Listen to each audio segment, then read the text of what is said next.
Good morning. Welcome to Time in His Word. Yesterday I loaded here in a place in North Carolina in the afternoon. It was hot and miserable, but we were in a overhang structure, so there's plenty of shade but no breeze. And I was loading a particle board. It's kind of got a slippery top to one side of it's kind of slippery, so it takes a few extra straps to tie the loads down so they don't move around. Well, when they got ready to load me, I showed the loader where the center of my trailer was. I said, "Here's my center." He said, "I know what I'm doing." I was like, "Oh, okay." Well, he didn't know what he was doing, because as he was loading, I could see I had too much weight to the front of the trailer. And then when I got the truck started, I have a gauge inside that'll show me what my weights are on the drive axles. And it was over. I knew I was going to be over, but you have to go way before they'll move it. So I drive to the front, almost 300 pounds over. So now I got to go back and spend another hour or better moving stuff around.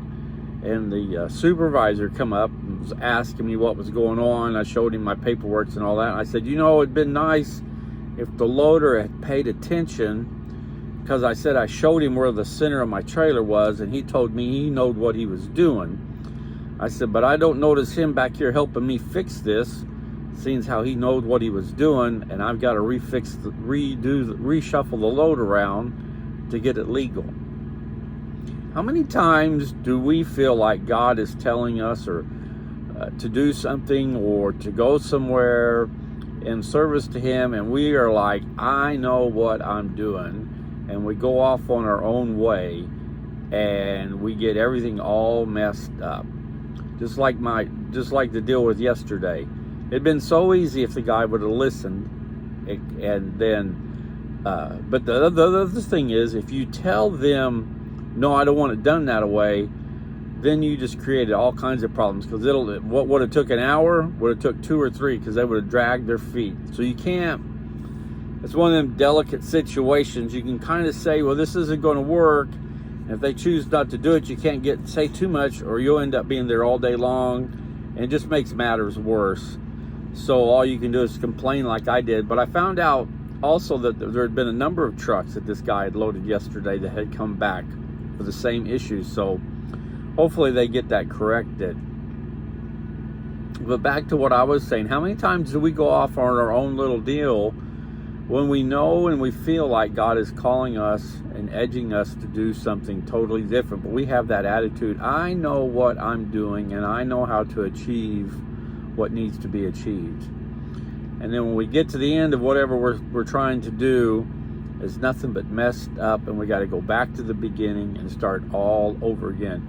If we had just simply listened. There's a verse in Revelations, and I don't read Revelations very much. It's a very difficult book to understand, and so I don't read it much. But there's one verse in there. There's a number, but this is one of my favorite ones in Revelations.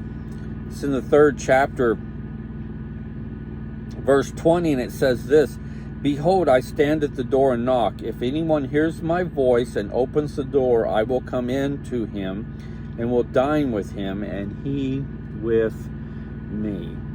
I like that verse because it's very simple, it's very direct, and it's got a very strong message. All he's asking for is that we listen to him.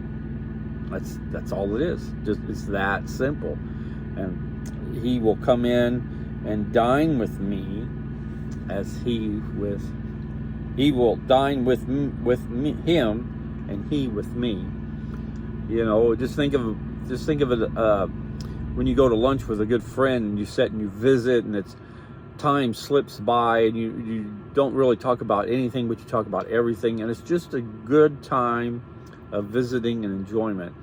And that's what I'd liken this verse to.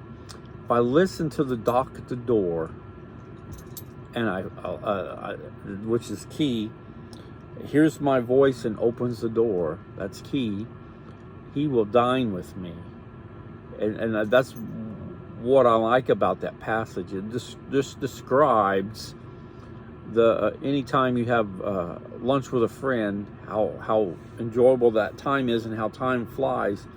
That's what this verse is getting at. If we listen to him, he will come and dine with us. What a great promise. And all we have to do is listen and open the door.